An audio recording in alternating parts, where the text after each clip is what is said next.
A dialogue, part 2. Persons, the same. Scene, the same. Ernest, the ortolans were delightful, and the Chartenben perfect, and now let us return to the point at issue. Gilbert, don't let us do that. Conversation should touch everything, but should concentrate itself on nothing. Let us talk about moral indignation, its cause and cure, a subject on which I think of writing, or about the survival of Thersites, as shown by the English comic papers, or about any topic that may turn up. Ernest, no, I want to discuss the critic and criticism.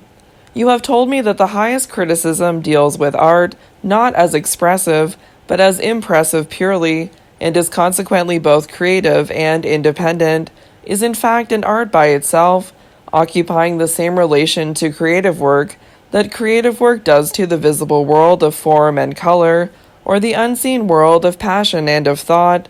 Well, now tell me, will not the critic be sometimes a real interpreter?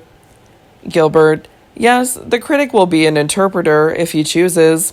He can pass from his synthetic impression of the work of art as a whole to an analysis or exposition of the work of art itself, and in this lower sphere, as I hold it to be, there are many delightful things to be said and done. Yet his object will not always be to explain the work of art. He may seek rather to deepen its mystery, to raise round it, and round its maker, that mist of wonder which is dear to both gods and worshippers alike. Ordinary people are terribly at ease in Zion. They propose to walk arm in arm with the poets, and have a glib, ignorant way of saying, "Why would we read what is written about Shakespeare and Milton? We can read the plays and the poems. That is enough." But an appreciation of Milton is, as the late rector of Lincoln remarked once, the reward of consummate scholarship. And he who desires to understand Shakespeare truly must understand the relations in which Shakespeare stood to the Renaissance and the Reformation, to the age of Elizabeth and the age of James. He must be familiar with the history of the struggle for supremacy between the old classical forms and the new spirit of romance, between the school of Sidney and Daniel and Johnson, and the school of Marlowe and Marlowe's greater son.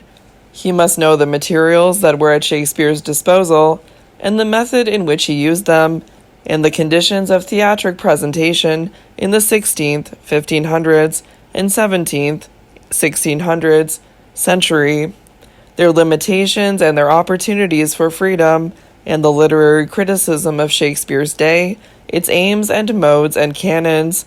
He must study the English language in its progress, and blank or rhymed verse in its various developments. He must study the Greek drama, and the connection between the art of the creator of the Agamemnon and the art of the creator of Macbeth. In a word, he must be able to bind Elizabethan London to the Athens of Pericles, and to learn Shakespeare's true position in the history of European drama and the drama of the world. The critic will certainly be an interpreter, but he will not treat art as a riddling sphinx, whose shallow secret may be guessed and revealed by one whose feet are wounded and who knows not his name. Rather, he will look upon art as a goddess, whose mystery it is his province to intensify, and whose majesty his privilege to make more marvelous in the eyes of men. And here, Ernest, this strange thing happens. The critic will indeed be an interpreter, but he will not be an interpreter in the sense of one who simply repeats, in another form, a message that has been put into his lips to say.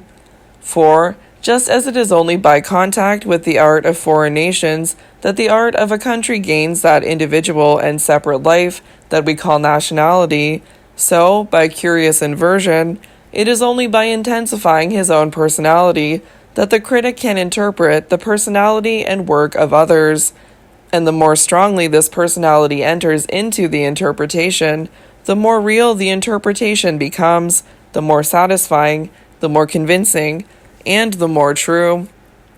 Ernest, I would have said that personality would have been a disturbing element. Gilbert, no, it is an element of revelation.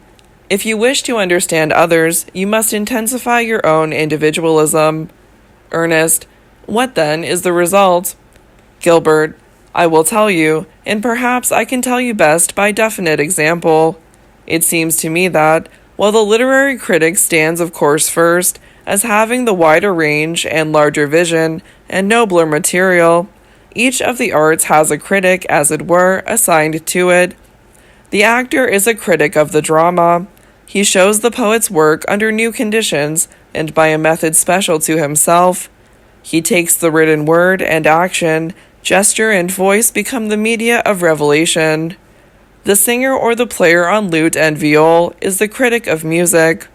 The etcher of a picture robs the painting of its fair colors, but shows us by the use of a new material its true color quality, its tones and values, and the relations of its masses, and so is, in his way, a critic of it.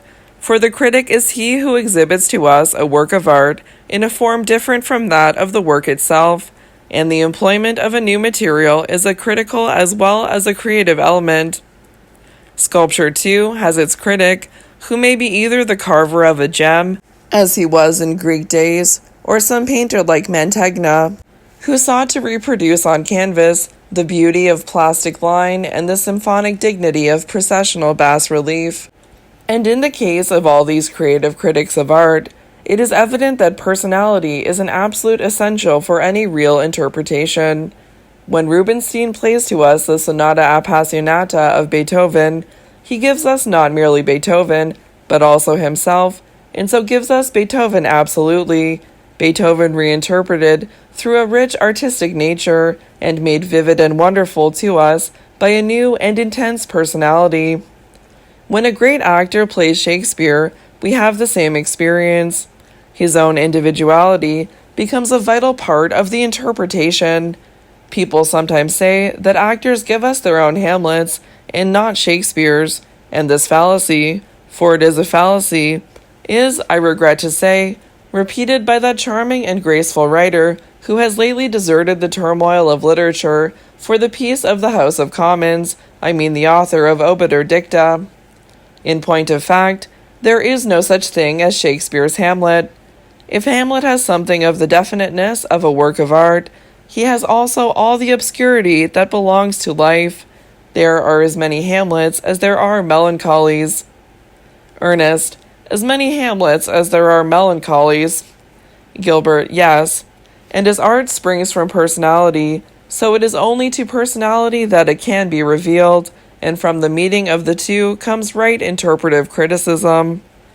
Ernest, the critic then, considered as the interpreter, will give no less than he receives, and lend as much as he borrows.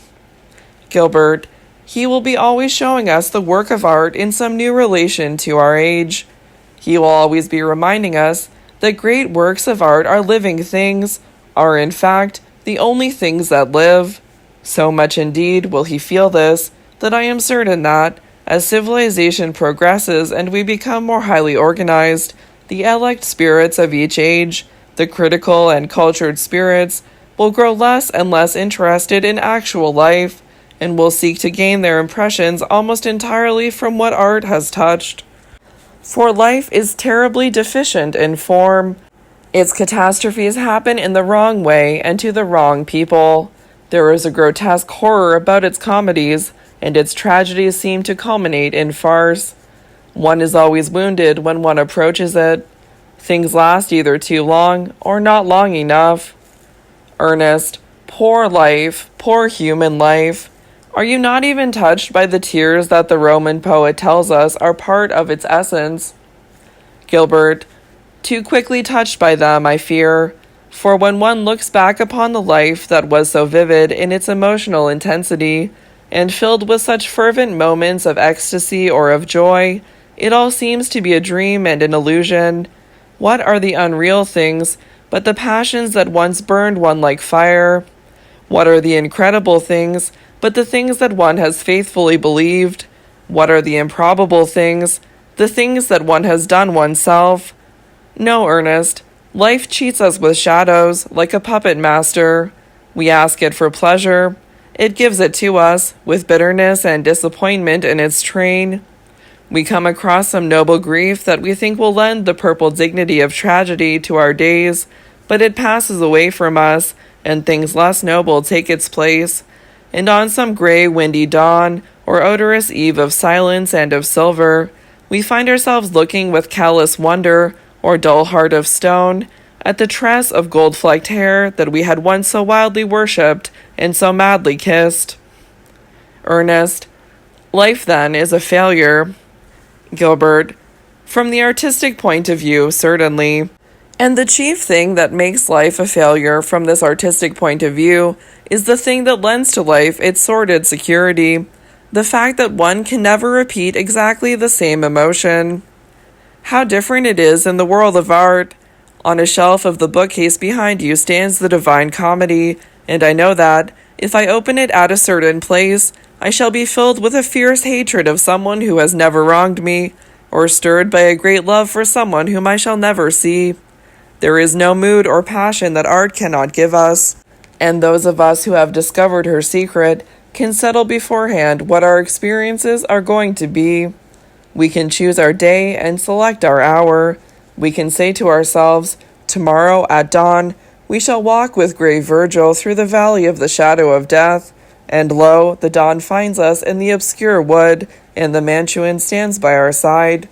We pass through the gate of the legend fatal to hope, and with pity or with joy behold the horror of another world.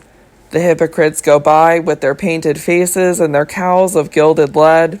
Out of the ceaseless winds that drive them, the carnal look at us, and we watch the heretic rending his flesh, and the glutton lashed by the rain. We break the withered branches from the tree in the grove of the harpies, and each dull-hued poisonous twig bleeds with red blood before us, and cries aloud with bitter cries. Out of a horn of fire Odysseus speaks to us, and when from his sepulchre of flame the great Gehenna rises, the pride that triumphs over the torture of that bed becomes ours for a moment. Through the dim purple air fly those who have stained the world with the beauty of their sin, and in the pit of loathsome disease, dropsy stricken and swollen of body into the semblance of a monstrous lute, lies Adamo de Brescia, the coiner of false coin. He bids us listen to his misery. We stop, and with dry and gaping lips, he tells us how he dreams day and night of the brooks of clear water that in cool dewy channels gush down the green Casentine hills. Sinon, the false Greek of Troy, mocks at him. He smites him in the face, and they wrangle. We are fascinated by their shame and loiter, till Virgil chides us and leads us away to that city turreted by giants where great Nimrod blows his horn. Terrible things are in store for us, and we go to meet them in Dante's raiment and with Dante's heart. We traverse the marshes of the Styx, and the Argenti swims to the boat through the slimy waves. He calls to us, and we reject him. When we hear the voice of his agony, we are glad, and Virgil praises us for the bitterness of our scorn. We tread upon the cold crystal of Cocytus, in which traitors stick like straws in glass. Our foot strikes against the head of Bocca. He will not tell us his name, and we tear the hair in handfuls from the screaming skull. Albertigo prays us to break the ice upon his face, that he may weep a little. We pledge our word to him, and when he has uttered his dolorous tale, we deny the word that we have spoken, and pass from him. Such cruelty being courtesy indeed, for who more base than he who has mercy for the condemned of God? In the jaws of Lucifer, we see the man who sold Christ, and in the jaws of Lucifer, the men who slew Caesar. We tremble, and come forth to re-behold the stars. In the land of purgation, the air is freer, and the holy mountain rises into the pure light of day. There is peace for us, and for those who for a season abide in it, there is some peace also, though, pale from the poison of the Maremma, Madonna Pia passes before us, and Ismene, with the sorrow of earth still lingering about her, is there. Soul after soul makes us share in some repentance or some joy. He whom the mourning of his widow taught to drink the sweet wormwood of pain, tells us of Nella praying in her lonely bed, and we learn from the mouth of Bioconte how a single tear may save a dying sinner from the fiend. Sordello, that noble and disdainful Lombard, eyes us from afar like a couchant lion. When he learns that Virgil is one of Mantua's citizens, he falls upon his neck, and when he learns that he is the singer of Rome, he falls before his feet. In that valley whose grass and flowers are fairer than cleft emerald and Indian wood, and brighter than scarlet and silver, they are singing who in the world were kings, but the lips of Rudolph of Habsburg do not move to the music of the others, and Philip of France beats his breast, and Henry of England sits alone. On and on we go, climbing the marvelous stair, and the stars become larger than their wont, and the song of the kings grows faint, and at length we reach the 7 trees of gold and the garden of the earthly paradise. In a griffin-drawn chariot appears one whose brows are bound with olive, who is veiled in white, and mantled in green, and robed in a vesture that is colored like live fire. The ancient flame wakes within us. Our blood quickens through terrible pulses. We recognize her. It is Beatrice, the woman we have worshipped. The ice congealed about our heart melts. Wild tears of anguish break from us, and we bow our forehead to the ground, for we know that we have sinned. When we have done penance, and are purified, and have drunk from the fountain of Wilde, and bathed in the fountain of Uno, the mistress of our soul raises us to the paradise of heaven. Out of that eternal pearl, the moon, the face of Piccarda Dantati leans to us. Her beauty troubles us for a moment, and when, like a thing that falls through water, she passes away, we gaze after her with wistful eyes. The sweet planet of Venus is full of lovers. Cuniza, the sister of Eslin, the lady of Sordello's heart, is there, and Folco, the passionate singer of Provence, who in sorrow for azaleas forsook the world, and the Canaanitish harlot whose soul was the first that Christ redeemed. Joachim of Flora stands in the sun, and in the sun, Aquinas recounts the story of St. Francis, and Bonaventure the story of St. Dominic. Through the burning rubies of Mars, Cacciaguida approaches. He tells us of the arrow that is shot from the bow of exile, and how salty tastes the bread of another, and how steep are the stairs in the house of a stranger. In Saturn the soul sings not, and even she who guides us dare not smile. On a ladder of gold the flames rise and fall. At last, we see the pageant of the mystical rose.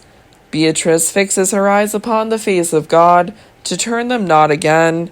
The beatific vision is granted to us. We know the love that moves the sun and all the stars.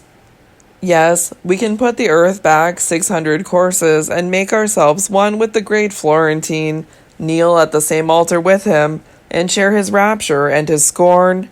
And if we grow tired of an antique time, and desire to realize our own age, in all its weariness and sin, are there not books that can make us live more in one single hour than life can make us live in a score of shameful years?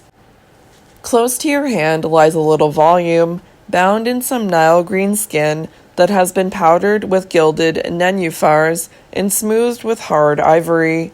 It is the book that Gautier loved. It is Baudelaire's masterpiece. Open it at that sad madrigal that begins, Qui m'importe que tu sois sage, sois belle et sois triste, and you will find yourself worshipping sorrow as you have never worshipped joy. Pass on to the poem of the man who tortures himself. Let its subtle music steal into your brain and color your thoughts, and you will become for a moment what he was who wrote it, nay, not for a moment only, but for many barren moonlit nights and sunless sterile days will a despair that is not your own make its dwelling within you, and the misery of another gnaw your heart away. Read the whole book, suffer it to tell even one of its secrets to your soul, and your soul will grow eager to know more, and will feed upon poisonous honey, and seek to repent of strange crimes of which it is guiltless, and to make atonement for terrible pleasures that it has never known. And then, when you are tired of these flowers of evil, turn to the flowers that grow in the garden of Perdita, and in their dew-drenched chalices cool your fevered brow, and let their loveliness heal and restore your soul.